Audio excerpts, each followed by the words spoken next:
tender mercies. Blot out my transgressions. Wash me thoroughly from my iniquity, and cleanse me from my sin. For I acknowledge my transgressions, and my sin is ever before me. Against thee only have I sinned, and done this evil in thy sight, that thou mightest be justified when thou speakest, and be clear when thou judgest. We should be dead, yeah. All of the stuff that we did. Wondering how you forgive. Swimming in all of these sins. Have mercy on your kids.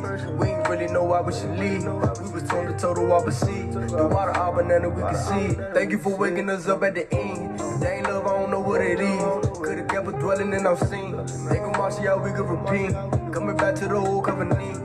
Never know when he coming again. When he coming to spin. Everybody that caught in sin. Fire and temptation, I hope that you win. Let it go, let it blow right with the wind. You gotta endure the pain right to the end. Repairing again. The water arbor just was showing your favor. No, I tried tribulations and labor. Everybody waiting right on the Savior. Everybody waiting right on the Savior. When he gon' come with a sword. Everybody gon' be caught in the Lord. He right there, nigga killing galore. He right there spilling blood on the floor. He gon' be mad cause he died for you. On that tree gave his life for you. Really took every strike for you. Keep commandments, that's what I would do. Oh yeah, we should be dead, yeah. All of the stuff that we did. Wondering how you forgive. Swimming in all of these sins. Have mercy on your kids. We ain't really know why we should leave. We was told the total opposite. The water all banana we can see. Thank you for waking us up at the end. If they ain't love, I don't know what it is. Shalawam, shalawam, shalawam. All praises be to the Most High Yahweh. Once again, all praises be to the Most High Yahweh, our Abba, the water, for everything that you have done. What a beautiful song, like it said. Thank you for waking us up at the end. You could have kept us in our sin, but you woke us up.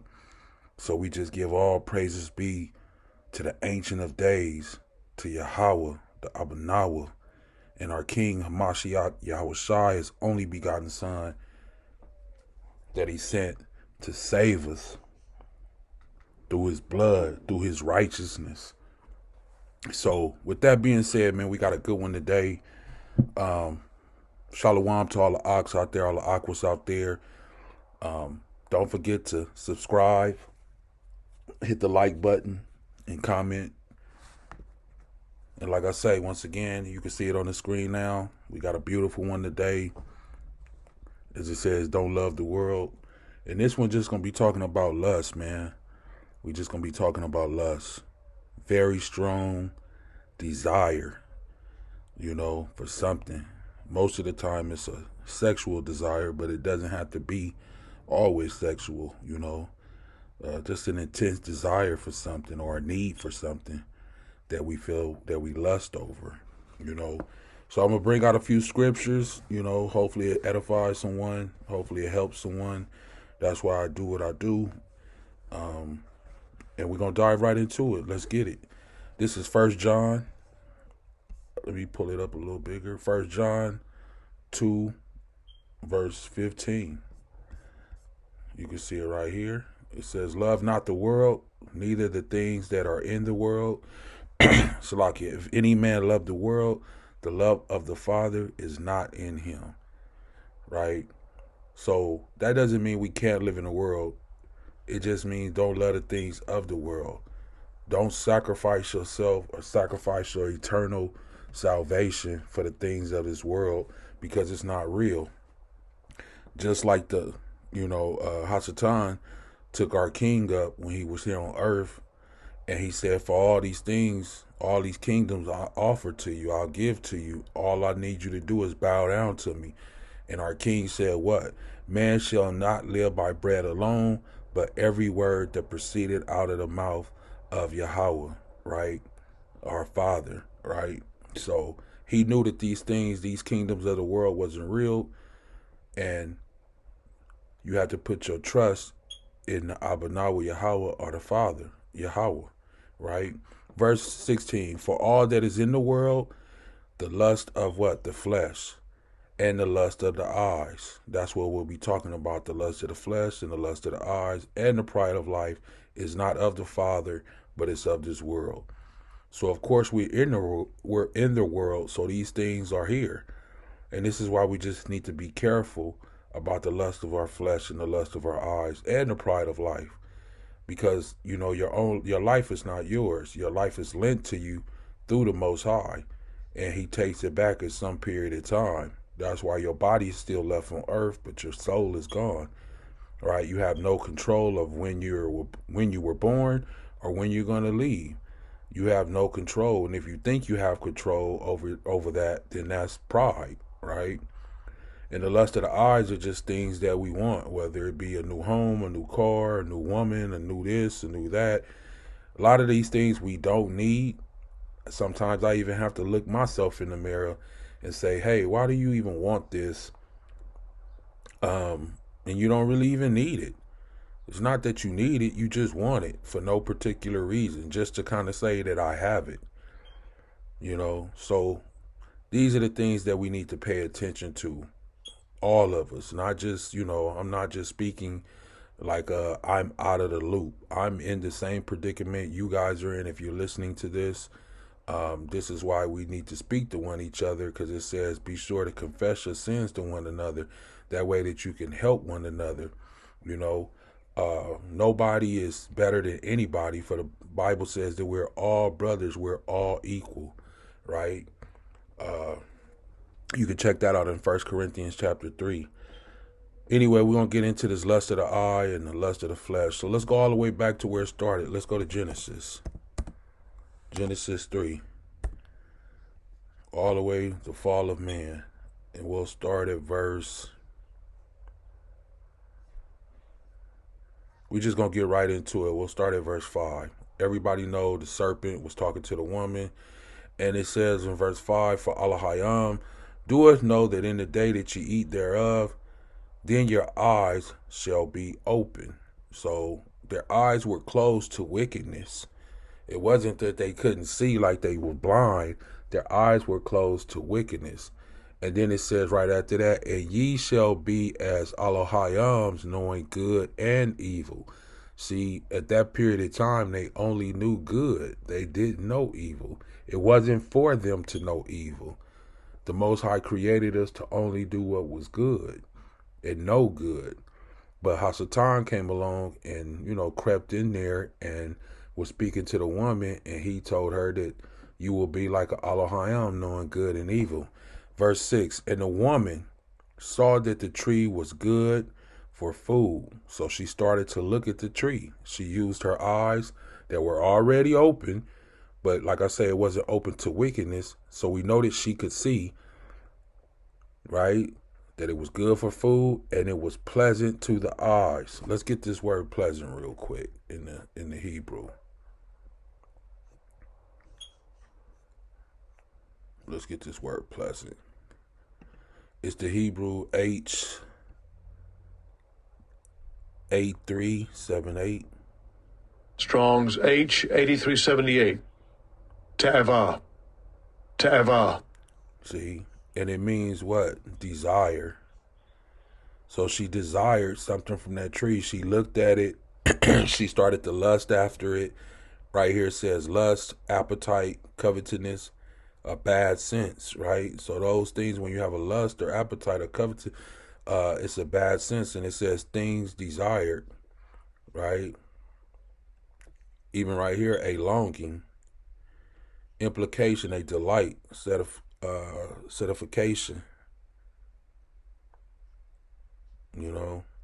lust, pleasant. So it was a desire. She started to desire it, right? Let me get the root, 183. I want to see what the root say. Yeah, she wanted, longing, wishing, sigh, be greedy, see, to desire, crave. And that's the root of bodily appetites, right? To wish for, covet. And this is the direct sin, even in the 10 Commandments, right? It says, do not covet, right? Don't be coveted of what your neighbor has. And the Most High had already commanded them to not eat from the tree. So when she started to look at it and she said that it was pleasant to the eye, she already was starting to go off right there, right? Because she started to desire it, listening to the evil one, Hasatan, the devil, right? Satan. And that is was pleasant to the eyes, and the tree to be desired to make one wise. So she wanted to be wise. She wanted to be, like verse 5 says, as Elohim, knowing good and evil, right? So she took it upon herself to want to be wise. And as the Bible says, a woman cannot put her authority over a man. And this is what she did right here, right? And she took of the fruit thereof and did eat. So she ate of it, right? She went straight against the Most High. Eve did this, right? She took it, she ate it, and gave also unto her husband with her, and he did eat. And this is why, the Most High, Yahweh, got up with him, because he said, you listen to the woman. And these things are still, in verse 6 right here, these things are still going on until this day. And this is why you see man fall so much, because they still listening to the woman. They following after the woman. And the woman will lead them to destruction, because clearly in the garden, this is what she did. She led us to destruction. This is how the Bible starts off in Genesis 3 and 6. Verse 7, and the eyes of them were open. Now, it says the eyes of them were both open. Now, we know that she was already looking at the tree. So when it says that the eyes were open, let's click on this and see. Let's do a little breakdown. And the eyes of them both were open. Let's get this. The Hebrew 6491. Strong's H 6491. Pakach. Pakach. Okay, so it's just saying to be open, to be observant. Okay, let's see. Let's go down a little more. See what it says down here in the Hebrew lexicon. To open, once used, to care for him. What does it say right here? To open the eyes, or to have them open. Lazy, drowsiness, to restore sight to the blind. Let's see. To enable to see things which otherwise are hidden from the eyes of mortals. See, I like that one right there, because their eyes were already open in a certain sense, but they wasn't open to the evil or the evilness, right? But yet, doing what they did, it opened them up to evil, and they knew that they were what? It says naked. Let's get this word naked, because a lot of people just think naked like, oh, the bodily form naked, like you can see her body, but they didn't have on nothing before they ate the fruit, right? And it says, this is the Hebrew. Strong's H 5903. Arom. Arom. So this is the Hebrew 5903. Second entry. Arom. Arom. Third entry. Arom. Arom. So it says nudity, nakedness, which we know. Let's go to the lexicon. Let's see. Nakedness, necessity, utterly naked and helpless. So they were helpless. Okay. Let's go to the root word, or where this word comes from, of being naked. And here it is. There it is right there. Right? So be subtle, be shrewd, be crafty, beware, take crafty counsel. Right?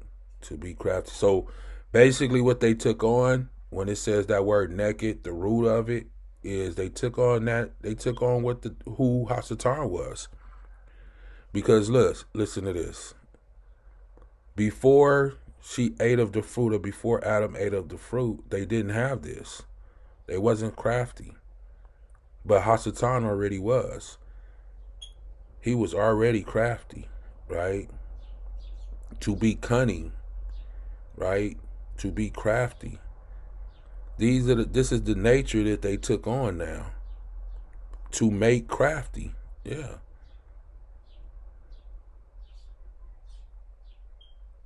They make their counsel. They take crafty counsel.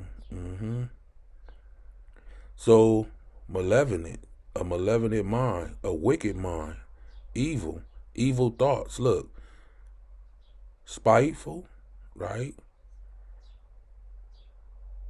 In a malevolent mind, yeah. So that's what it means to make naked, be naked, to uncover, which is imputed to the spiteful, manifesting one's malevolent mind, which is evilness, right? Your evil ways, your evil thoughts, you want to bring forth evilness or wickedness, right? So this is what naked really means. This is what it's going to. I hope you guys can see that. I'll blow it up even more.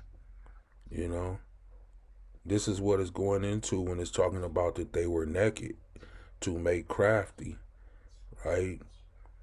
And we already know who was crafty. Let's go back real quick to Genesis from the start. Let's go back when he approached her. When it says what it says, let's say in this. Now the serpent was more what? Crafty, subtle than any beast of the field which Yahweh Elohim had made. So Hasatan was already like that. The serpent was already like that, right? He was already this, but he ended up allowing, the woman allowed to fall for this, and so did Adam. And what happened? They became naked, crafty, subtle, just like he was. And they sewed fig leaves together and made for themselves aprons, right? So that's why a lot of people think that word naked just has to do with the physical aspect of being naked, like your body. But basically, they were naked. Their righteousness, their what they had of themselves was gone now. It was basically taken away. And that's why Yahweh came right after that. And it says, and they heard the voice of Yahweh Elohim walking in the garden in the cool of the day. And Adam and his wife hid themselves from the presence of Yahweh Elohim amongst the trees of the garden. Why? Because just like it says, when light is coming to the world, man, what? Hate that light. They love what? Darkness. It's the same thing. So that's why Adam and Eve hid themselves, because light was coming and they was in darkness now. So the only thing you could do in darkness is to hide from the light that was coming, right? So that's what it clearly is.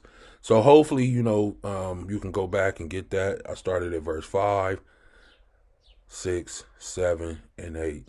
And once again, this is the Blue Letter Bible. You can go back and look these things up for yourself and break all these words down for yourself. But for time's sake, we're going to move on. I'm going to jump to another one. With this lust of the eye, man, it's sad. It breaks a lot of people down, And this is why Hasatan does what he does in these days, to have our women walking around showing their nakedness and their bodies and things like that to, break the men down. Because women know inside that men are visual. This is why they dress the way they dress and, put on what they put on to allure the man. And, unfortunately, we have a lot of wicked women in the world. And they're not using their what they have been given for the Most High in a righteous aspect. Anyway, we're in 2 Samuel chapter 11, verse 2. And it came to pass at eventide, that David arose from off his bed and walked upon the roof of the king's house. And from the roof he saw a woman washing herself. And the woman was very beautiful to look upon. So, once again, this is David, the king. Everybody know about King David and what he did. It's no big mystery. But this is how it started. He was on the top of his house walking. You know what I mean? And he looked over and he seen a woman washing herself. So clearly she was nude because she was washing herself. And she was very beautiful to look upon. And David sit and inquired after the woman. And one said, is this not Bathsheba, the daughter of Eliam, the wife of Uriah the Hittite? Right? So she was already married. Right? And they knew that she was somebody's wife. So clearly he should have left it alone right there. But he didn't, because that lust was burning inside of him.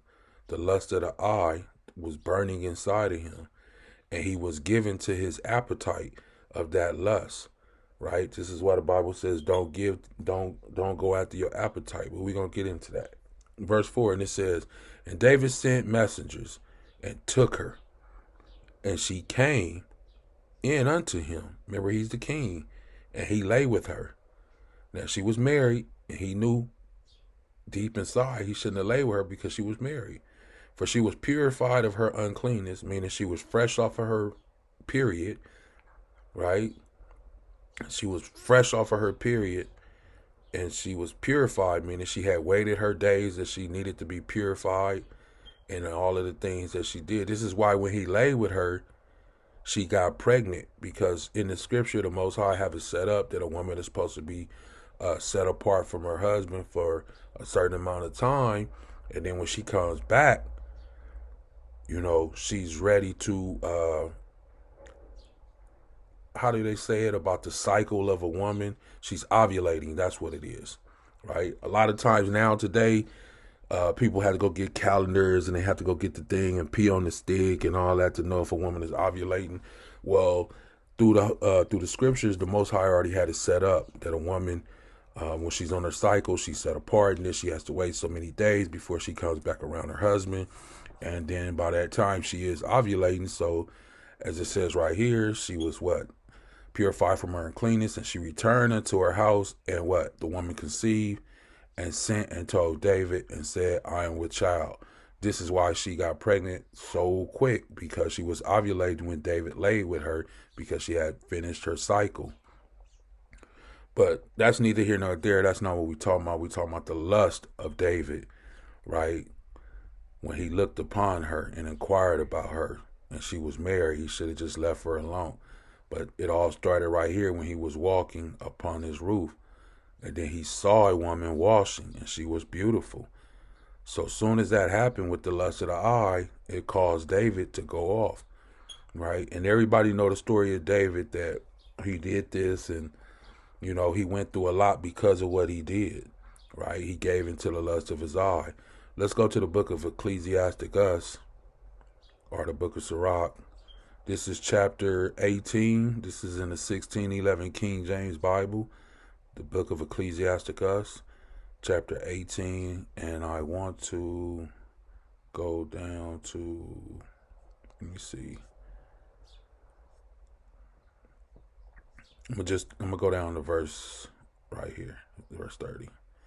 Go not after thy lust, right? So if David had listened to this, or all men and all women, really, if we listen to these things that the Most High has given us, we will be better off, right? Men and women. It says, go not after thy lust, but refrain thyself from thy appetite. So your lust has an appetite.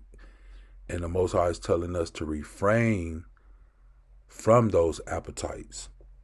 Don't go after them, right? That's what it's saying. Don't go after them. That's all I want to say on that one. Let's go over to 19.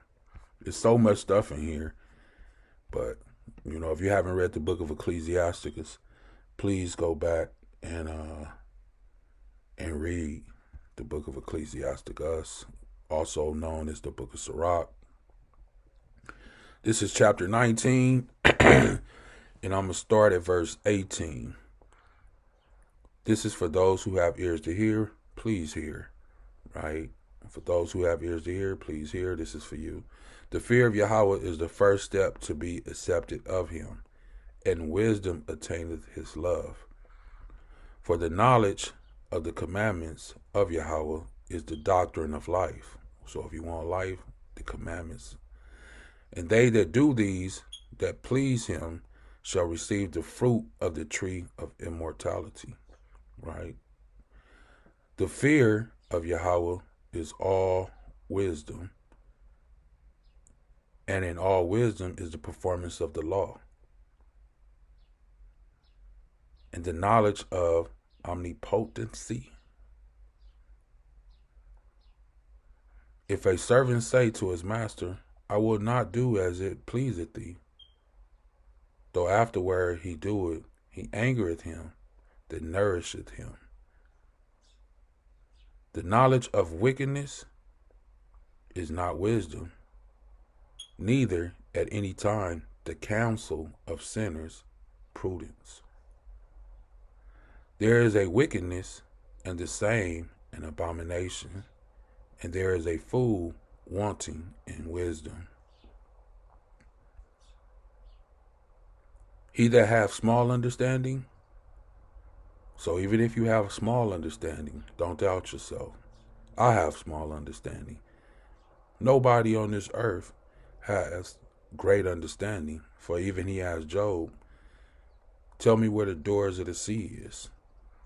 Tell me how I bound the earth. Of course, he can't answer. He asked Ezra several things. So, if you think you have great understanding, that's fine. You keep thinking. He that has small understanding and fear of Allahayam is better than one that have much wisdom and transgresseth the law of the Most High. Right? So that's for those who have ears to hear. I just wanted to bring that out. Let's move on. We're talking about lust. Let's move on to 21. Bring out some more scripts. 21. This is Ecclesiastes chapter 21. Verse 1. My son, hast thou sinned? Asking the question. We have all sinned. That's why I played this song in the beginning. If you listen to that song, it says mercy, that he has had upon us. For we all have sinned and gone astray. Like it says, lamb to the slaughter. So, my son, hast thou sinned? Do so no more, but ask a pardon for thy former sins. Right? Flee from sin as from the face of a serpent. For if thou comest too near it, it will bite thee, the teeth thereof as the teeth of a lion, slaying the souls of man. Who else says something like that? It reminds me of somebody else saying, let me get that. 1 Peter. Because he said something very similar to that. It reminds me of that pretty much. 1 Peter 5, and like I said, for time's sake, we just gonna go right into it. But if you haven't read these things, please go back and read the whole books. Humble yourself, therefore, under the mighty hand of Allahayam, that he may exalt you in due time, casting all your care upon him, for he careth for you.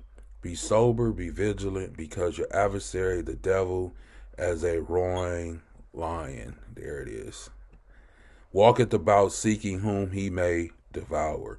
So the book of Ecclesiastes is saying the same thing Peter is saying. Whom resisteth steadfast in the faith, knowing that the same afflictions are accomplished in your brethren that are in the world. That's why I'm saying we all going through the same thing, brothers. There's nobody else. If you in this truth, we all going through the same thing. Some days are good days, some days are bad days. Man, hey, remember, truth be told, if you really walking in this, man, Moses didn't want to do it. He said, man, I don't want to do this no more. All of the prophets. Wasn't Elijah hiding himself? The Most High had to tell him, look, I had 7,000 that haven't bowed the knee. Jonah, he tried to go off and go another way, end up going into the well. Like, man, this is not an easy walk. Didn't Yahushua go to the garden and bow down and ask, let this cup pass? Right? So anybody that's really walking in his truth, it's not an easy walk. But you have to be honest with yourself, You have to be honest with yourself and be honest with your brethren, This world is set up for this dude right here, right? It says this adversary, the devil, is as a roaring lion, walking about, seeking whom he may devour. He doesn't give up because you won one day or 2 years or 1 year or 3 weeks, or he doesn't give up. He continues. He's looking, he's searching, he's seeking who he can devour, right?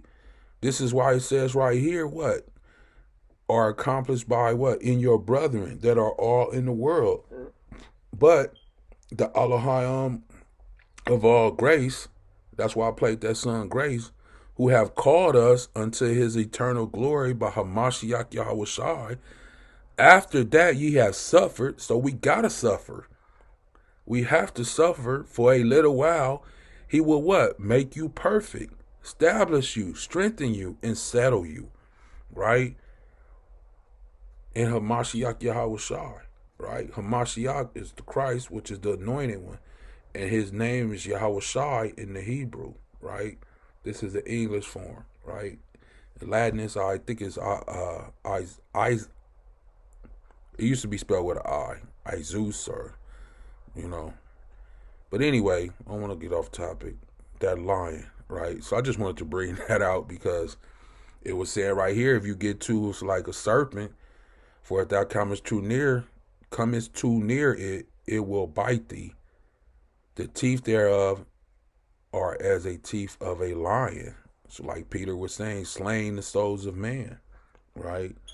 So I just wanted to bring that out real quick. All iniquity is a two-edged sword, the wounds whereof cannot be healed. So they can't be healed. Man, let's bring out one more. Let's go to Sirach 25.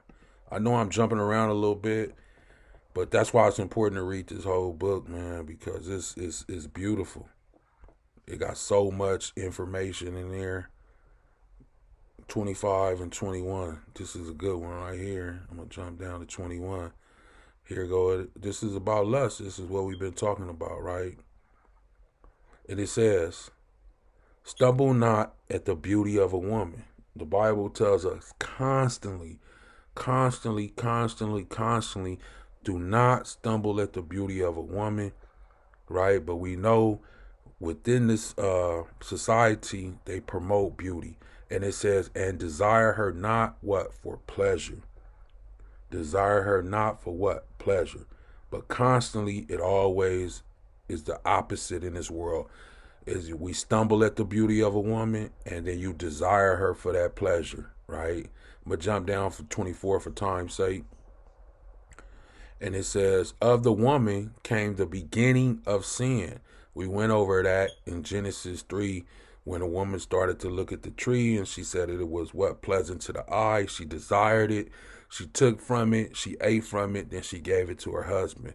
But the Bible clearly says, of the woman came the beginning of sin.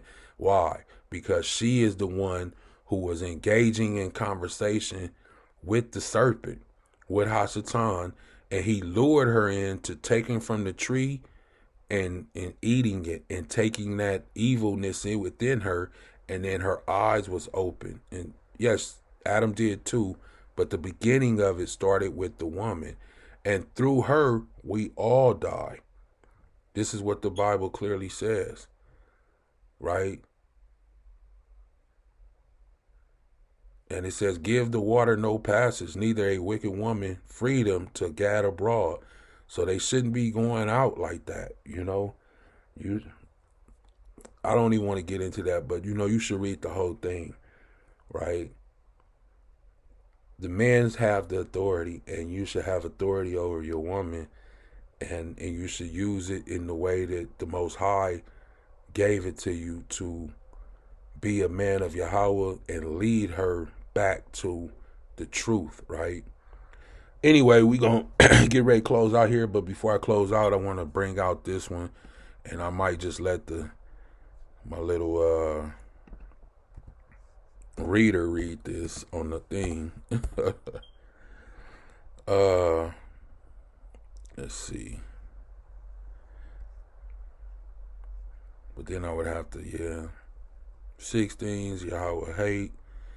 7 are an abomination to him. He hates a proud look, a lying tongue, hands that shed innocent blood, a heart that divideth wicked imaginations. This is Proverbs 6, Salakia, if I didn't say that, and 18.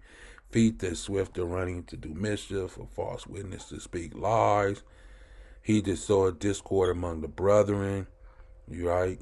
Lies and discord among the brother and the son that keepeth the father's commandment, and forsake not the law of thy mother, right? This is what he's saying.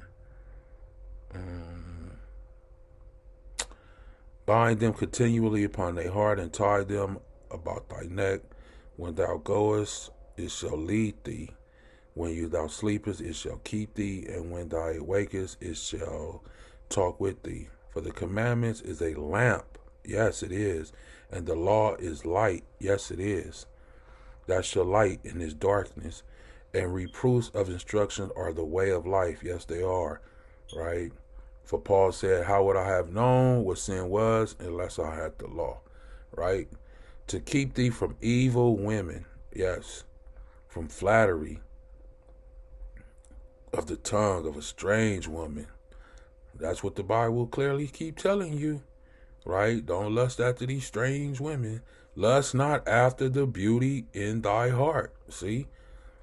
This one just said the same thing in Ecclesiasticus. Now Proverbs is saying the same thing about what? Beauty. Right? Lust not after the beauty. But the world, we do this with men in the world and women. Vice versa. We lust after that beauty. Neither let her what? Take thee with the eyelids. You look at them eyes. Let's go. Right? Just to make sure it's the eyelids that we talking about. So don't be careful when you look in them eyes, For by means of a whorish woman, a man is brought to a piece of bread. And an adulteress will hunt for the precious life. Can a man take fire in his bosom and his clothes not be burned? Question. Can you? I don't think so. Can one go upon a hot coal and his feet not be burned? I don't think so. So he that goeth into his neighbor's wife, whosoever toucheth her shall not be innocent. Right? Your neighbor, your brother, your companion, right? Brothers is sleeping with other brother wives. Your neighbor, it doesn't necessarily mean your neighbor out next door. It's your brother, your companion, somebody you know. You can't touch his wife, You won't be innocent. Men, do not despise a thief if he steals to satisfy his soul when he is hungry. That don't have nothing to do with the lesson, but it's always edifying, because people that steal, if they stealing to satisfy their soul, say don't despise him. Man, he trying to feed, he trying to eat. But if he be found, he shall restore sevenfold. He shall give all the substance to the house, of his house. There it is there. But whoever committeth adultery with a woman, this is what I want, right? This is what I'm talking about, meaning this didn't really have nothing to do with the lesson, but for those who have ears to hear, let them hear. Proverbs 6:32. But whosoever committeth adultery with a woman lacketh understanding. So if you committing adultery, which means is to be with someone, adultery is to be with a woman or a man who is already married or engaged, right? If you're sleeping with that woman, if you're trying to come at this woman in any type of way, or come at this man in any type of way, knowing that he's married or knowing that she's married, that is what adultery is. So it says, but whoso committeth adultery with a woman lacketh understanding, meaning you have no understanding, because he that doeth it destroyeth his own soul. So brothers, help me just like I'm trying to help you. It's a lot of women out there that men have left, and there's a lot of women out there that consider themselves that left men and got divorced and they have moved on. That's not the case. The Bible says a woman cannot leave her husband, right? A woman cannot leave her husband, right? So we need to be clear about what adultery is, and we need to be. Matter of fact, I'm going to do something on that of marriage. I'm going to do something on that, so we could be clear about who and what it is that we can do and what we can't do. Because I don't want my brothers or sisters out there destroying their own soul, right? Because a man may be lying to you, saying that he's not married when he truly is, and you're actually committing adultery for a woman, and she's bringing sin upon her, and she's destroying her own soul, and vice versa for the brother. A woman may have been with a man and it didn't work out, and then she left that man, but You know, what the Bible says, if a woman lays down with the man, then that's her husband, you know. And this is why Yahweh Shai, or who the world calls Jesus, when he was at the well with the woman at the well, he said, go and get your husband. And she said, I don't have a husband. And he said, you do well, meaning she spoke truth, because he said the one you living with now, she was really on her fifth husband. But she knew really, because she knew the laws, right? She was in the land. She was a Samaritan woman. She knew that that wasn't really her husband, but she was still on her fifth man, and she was living with that man. But Yahweh Shai told her she did well, because she told the truth, because she knew that that man was a prophet.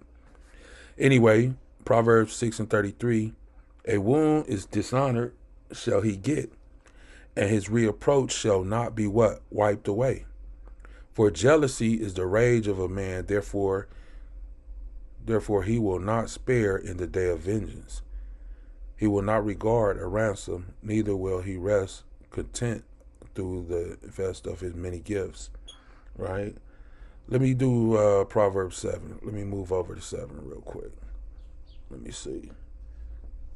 All right. I'm going to just let the audio thing read, and if I have something to say, I'll stop it. Chapter 7. My son, keep my words and lay up my commandments with thee. Keep my commandments and live, and my law as the apple of thine eye. Bind them upon thy fingers, write them upon the table of thine heart. Say unto wisdom, thou art my sister, and call understanding thy kinswoman, that they may keep thee from the strange woman, from the stranger which flattereth with her words. For at the window of my house I looked. See, there it is again. That strange woman from that strange woman would flatter with her words. So even the Bible speaks about a woman's flattering you with the words. You know, flattery, it gets you saying something nice. For it says, for at the window of my house, Salakia, I looked through the casement. Let it go ahead. Through my casement, and beheld among the simple ones, I discerned among the youths a young man void of understanding. Notice he said simple ones. And it's about to say a young man void of understanding. A young man void of understanding, right?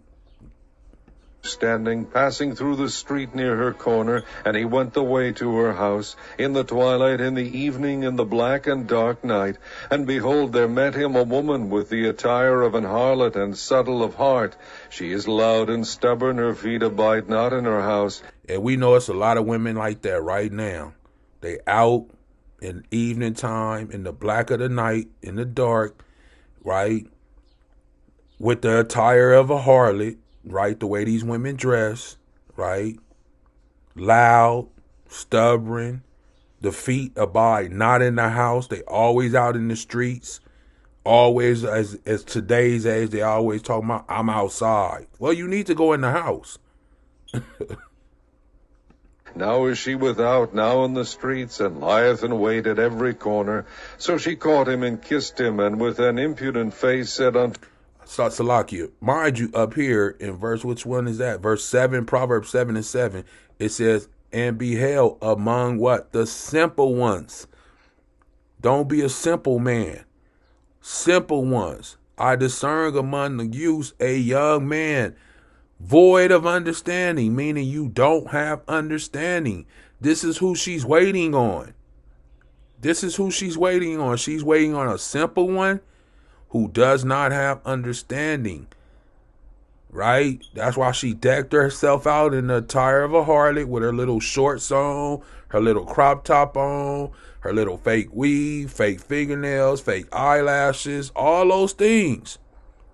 Or attire of a harlot, makeup on, all that stuff, right? She don't abide in the house, verse 11. She's out in the streets, verse 12, right? And then verse 13 says what? So she caught him and kissed him. I'll let it play on. To him, I have peace offerings with me. This day have I paid my vows. Therefore came I forth to meet thee, diligently to seek thy face, and I have found thee. I have decked my bed with coverings of tapestry, with carved works, with fine linen of Egypt. I have perfumed my bed with myrrh, aloes, and cinnamon. Come, let us take our fill of love until the morning. Let us solace ourselves with loves. For the good man is not at home. He is gone a long journey. He hath taken a... Now she said for the good man. Now for those who have an ear to hear, you know who he talking to. You know who the Bible's talking about. The good man is not here. Right? But anyway, so she said that the man is not there. He's gone. Right? Let us lay. Let us do what we gonna do. I've decked my bed out. I've did all this. Then she started talking about a man is not there. The good man is not home. He is gone on a long journey. Ooh. Come on. Bag of money with him, and will come home at the day appointed. With her much fair speech she caused him to yield. With a flattering of her lips she forced him. Meaning he gave in. She forced him. Look, verse 21. With her much fair speech she caused him to yield. Meaning he gave in. With the flattering of her lips she forced him. Right? That's why they put all that stuff on their lips. Lipstick. Lip gloss, all that stuff she know. They know. Anyway. He goeth after her straightway, as an ox goeth to the slaughter, or as a fool to the correction of the stocks. What did the Bible just call you? A fool. He goeth after her straightway, as an ox goeth to the slaughter, or as a fool. That's what the Bible called you. I didn't. Till a dart strike through his liver, as a bird hasteth through the snare, and knoweth not that it is for his life. How many brothers have we known that got killed over a woman or incarcerated over a woman? Till the dart strike through his liver, as a bird hasteth to the snare, and knoweth not that it is for his life. For your life. Are you willing to give your life up for this woman? Here we go. Hearken unto me now, therefore, O ye children, and attend to the words of my mouth. Let not thine heart decline to her ways. Go not astray in her paths. For she hath cast down many wounded, yea, many strong men have been slain by her. Her house is the way to hell, going down to the chambers of death. I mean, that's clear. That's clear as day. I mean, I don't know how clear that could be. You know. But anyway, we're going to get ready to close out. So hopefully, you know, this edified and help somebody. Man, but this one right here, verse 23, about the dart through his liver. Say, hearken unto me, O ye children. Attend to the words of my mouth. Let not thy heart decline to her ways. Go not astray in her paths. Right? That lust, the appetite. You know, don't give yourself over to the lust. Anyway, for she have cast down many, Salakia, many wounded. Yeah, many strong men. So if you think you strong, hey, it say right there that she had cast down many strong men have been slain by her. Her house is the way to hell, going down to the chambers of death. And for those who has an ear to hear, you know what this is really talking about, right? The parable of it. But anyway, we're going to get ready to get out of here. I didn't mean it for it to be this long, but if you did stay tuned in, the water for staying tuned in. And we're going to give all praises be to the Most High, Yahweh, Allah, the Allah of Abraham, Isaac, and Jacob, the Allah of the 12 tribes of Israel. This is who we give all praises to. Abanawi Yahweh Kahallah Yahweh Bahashama Mashiach Yahweh Shai. And with that, we're going to say Shalom.